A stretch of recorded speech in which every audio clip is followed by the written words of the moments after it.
Namaste, goddesses. It's Kala. I'm so glad to be back, and I'm so glad you're here. Today I want to just share with you 3 or 4 ways. I haven't decided how many yet, okay, but you'll know from the title. I want to show you some ways to dispel negative energy. So there's been a lot going on for me, and I'm doing great though. I wanted to tell you the bat situation has been fixed. Did a lot of inner work as well as staying really present in the 3D world in terms of, insisting that this be remediated, and it was in a way that was safe for the bats, because apparently bats really are so important. Anyway, so that is taken care of, so thank you so much. I know a lot of you left comments and wondered about that. So let's just jump in though right away. And then at the end, I'll say why you may need to do a cleansing. So right now, I am burning sage, okay? And I'm using just a seashell, okay? Big seashell, it's the one, it's got holes in it here. It's actually a very beautiful color. And what I do with it, you can actually literally smudge yourself. So it's like you hold this in front of you and you sort of sweep yourself off with a feather, okay? You go all the way down to your feet. Usually I would do this standing up, but basically I just hold it in front of you and sort of sweep away and down, okay? And I even put it behind me and sort of sweep with the intention of clearing. I typically would even put the soles of my feet over it, which I'm going to do now even though I'm sitting down, and sweep, okay? So that is one really powerful way to cleanse. And so, yeah, it's using sage. I use this a lot in my shamanic group that I attended. They use it a lot, and I've started really using it as well. So sage, if you haven't seen it, it's just loose, and it smells wonderful. Some people who have a poor sense of smell say that it smells like pot. I don't think it does at all. I mean, there's a slight similarity, but it's a different, sweeter smell. So I keep it in a plastic bag so that it doesn't sort of, like, the scent doesn't escape. I think it just keeps it fresher. So sage is one way to clear your space and to clear yourself. Like I said, I just have a feather and just sort of sweep down with it in front of you. I also will do it around the space that I'm working in as well. All right, and maybe afterwards I'll rinse out the seashell so you can see how pretty it is. So that's just a nice container for that. Another way to cleanse a space, especially if you're feeling that there's negative energy, is with Palo Santo. Now, I'm not going to give you a history of what it is. I just know it's from South America, and it comes in a stick form. And I've shown this briefly in other videos. This has a very sweet smell. And again, so with the sage, I've had people say, oh, that smells like pot, or not even necessarily in my house, but they're just like, oh yeah. And then with Palo Santo, I was burning it recently, and 2 friends were like, oh wow, it smells like burning rubber. Now guys, it does not. Burning rubber is a very sort of acrid, very specific smell. I have a really keen sense of smell. And so I hope you do too. This smells very different. Now, what's funny is, to me, Palo Santo, when I first smelled it, did smell to me like roach spray. And I made a joke about that. Growing up in a poor neighborhood, and, mom, back in the day, people didn't think too much about chemicals. She was always spraying roach spray almost like it was an air freshener. And I mean, even as a kid, I was like, I don't know, that doesn't seem like a good idea. But I actually think there is something, it's very possible that, because like I said, I have a keen sense of smell, and it did initially literally remind me of, I think it's Raid, R-A-I-D. But put that aside, put in the comments below. Once I got that out of my head, I quite like Palo Santo. But again, it's so personal. But so this is used to cleanse a space. It is from South America, I believe. I don't know the history of it, but as I said, it's sweeter and quite strong, so I like that you don't need a lot of it, and you just light it. Now for this, I actually usually hold it over a stove or a lighter, because it can be hard to get it quite lit. Really get it lit and then just sort of blow out the flame. Okay, that's Palo Santo.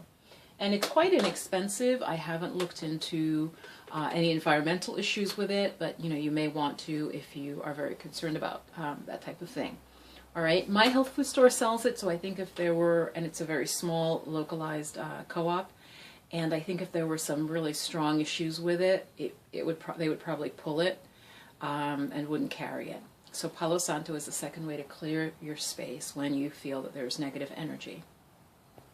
So guys, I wanted to add, I did a little more research, and just so you have this in one video. So Palo Santo, it means holy wood, and it is very much used in the same way as in South America as sage is in North America. It's the same family as frankincense, myrrh, and copal. So, very, we're talking about ancient historical fragrances that have deep spiritual and religious connotations. Traditionally, they said that it should only be from twigs that have fallen or a tree that has fallen naturally. So there is actually some degree of people cutting down trees to get the Palo Santo. So you do want to inquire where the source is from, if it's being sustainably harvested, because what's happening with so many things that we in North America, becomes popular, it then has a really huge effect on parts of the world because it becomes so much money to them that things get destroyed in order to produce it for us. So do check where your Palo Santo is coming from. The third way to clear is sound. All right, so I've shown you guys my singing bowl a while ago. This, I believe, was made in India or Nepal, and it was a little bit over $100. And I just really trusted the person that ran the store I was getting it from. I was with my shamanic teacher. Actually, I need to dust this out. Yeah, you got to take care of your implements, people. All right. But the sound is still beautiful. So one way is you can go into a space and use sound. You can also do multiples of this. So you could do the Palo Santo and then sound, so you can layer your cleansing. All right. Now I'm actually making some tea, so you're probably going to hear that. But with this, just hit it. And then start going around it. It's pretty loud.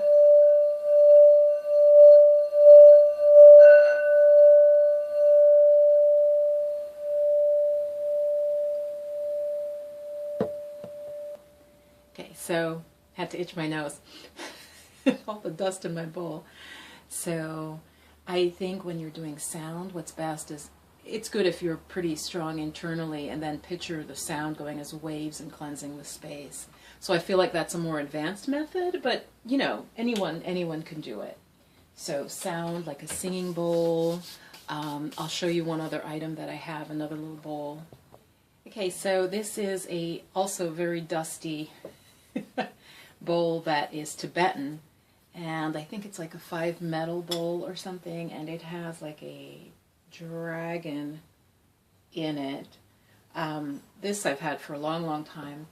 And so, again, just holding it in the hand. You don't want to cup it because, of course, that stops the sound. But you can use, a stone to create the sound. Right? It's a very different sound, but you could go around the room and clear, especially in the corners. Denise Lin, who is quite a famous sort of feng shui, but more also clearing, spiritual clearing spaces. Her name is Denise Lin, and she says, go especially into corners, because it's like where stagnant energy can remain. So you would basically go and do this in different parts of a room, and you'll hear maybe the sound is different. It's a little clearer in some spaces than others. Okay, so sound is the third way. And yeah, the final way is to make a spray, right? So what I did with essential oils and just a little bottle, which again is dusty, and the bottles are, you can get like in the makeup section in the little travel section of a good drugstore. I made a spray with tea tree oil, lavender, tea tree oil, lavender, grapefruit, and I think I had a little bit of vetiver. And it's quite nice, it's quite refreshing. Again, you know, work with proportions. I think I did pretty much equal proportions. Tea tree is very strong, as you guys know. It's very cleansing, right? Disinfecting, that sort of quality. Grapefruit is very sort of light also and clearing. So I predominate with that, then a little bit less maybe of lavender, or equal parts, depends the effect you want. And then the vetiver is a deeper, sort of heavier scent, almost more like a frankincense, and there's a little bit of that in it. And I spray this, you know, around the space, and that's really, really nice.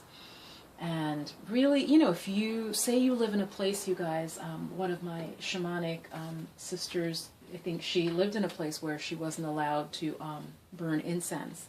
So that would really bother me. But I'm smelling now, it's wonderful. So again, try equal parts lavender, tea tree, grapefruit, and I would say like one little portion of vetiver if you have it.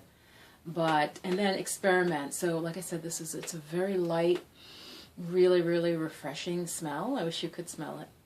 So you could use that. So if there's any limitation on incense, or if you have someone, you know, your landlord doesn't want you to be burning things like that, that is a really good way to clear the space. Go around, spray, and then you could then follow up with sound. Okay, so let's go into why you would need to clear. And this will probably lead into one of my other videos. Recently, so something quite interesting happened recently. And like I said, I am doing well. I'm growing stronger from everything that I am dealing with. We are here on Earth School to grow. And so I went back into a space that had some really negative impact, some negative things that happened, not just relating with me, but the whole group. And you guys, I walked in there, and literally on my lower leg, it felt like I started to have pain suddenly in my lower leg. And it felt like, I didn't see anything, but it felt like something had almost like hooked on to my leg. Now, I mentioned this, I think, one time before, but any of you, please write in the comments. Sometimes when I'm in New York City, and if I feel that I'm not properly shielded is when it happens. Literally, when I go out, within a few minutes of walking on the street in New York City, I will feel like something is attached to my leg. It will feel icky, heavy. It's really hard to describe, but it's just not a normal feeling. And then I literally, because I'm usually visiting friends or family, I'll go in and I'll do like some smudging, and it goes away. Okay, so if you are sensitive, let me know if you've experienced something like that. And I think, you know, think of a city, you guys, how many layers of people have lived there for like 40 years, and then maybe they died or left, and there are layers and layers of history, right? When you're walking on a street that has so many people, like New York City or Tokyo or LA, there are so many people, and those that are deceased, and like just entities and negative energy. And if you're not really, really shielded, and if you're sensitive, you can feel it. I've mentioned this before. I know that there are people who think they don't feel anything, but they may feel sick, they'll feel tired. That could be how it feels for them. But I'm very sensitive, so it's not just a suddenly feeling tired, like I said, and it'll be on my lower legs, like it's almost like I'm walking through something that's like, you know, connecting into me, and I have to clear it off. And once I go back inside, and then I feel better, and it stops. So I think it's a good idea to just clear your space regularly, maybe once a week. If you've been going through any difficulty, clear your space more regularly, clear yourself. Okay, so do the smudging with yourself. Again, if you don't, you know, it doesn't have to cost a lot of money. Any, you know, thing that you have that can make sound. I even have like a relatively cheap, like little bell you get in like those Indian stores. It's like a little brass bell. You could just do that around your body, you know, it's just dispelling stagnant energy, because everything is energy. Everything is energy. And if it's stuck or stagnant, that's not good. That's when we start to have problems. So try these 4 methods to clear a space and to clear yourself. Of course, meditation, prayer, petitioning, you know, the divine in whatever form also is super, super important. And the meditation and prayer will just help keep you aligned. But again, there's energies all around us, and I think it is very important to regularly clear your space. Definitely, especially if you're a sensitive person. In fact, one of the cards I pulled yesterday for myself, I'll show you, for my daily reading, I'll show you the card that I got. Yep, yesterday, goddesses, this is the card I pulled, White Tara. White Tara is from the Buddhist tradition, and you can see it says sensitivity underneath it. You're becoming increasingly sensitive. Avoid harsh relationships, environments, situations, and chemicals. Yeah, like food, you know, as well, right? With the chemicals in food. And I felt that yesterday. And so that's actually what inspired me to talk to you about ways to clear your space. So again, I don't want you to feel like you need a lot, especially if it's something like, you're like, oh my God, I need to clear my space, and you don't have stuff. If you have even one essential oil, put it with some water and spray it. You know, whatever you have. And a huge part of it is intention. Denise Lynn even talks about like literally clapping really loudly. Again, dispelling energy, open some windows, and it's your intention to clear the space. All right, and you could also do things to strengthen your aura, the energy around you.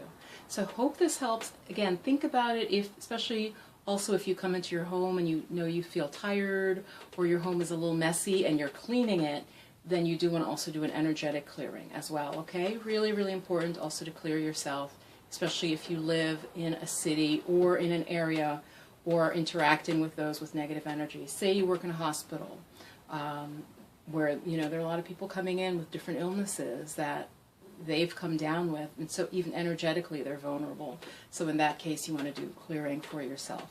Hope this helps. Leave your comments below. I would love to hear them. Give the video a thumbs up, and I will see you midweek. I'm trying to do 2 videos a week. Mwah. Namaste.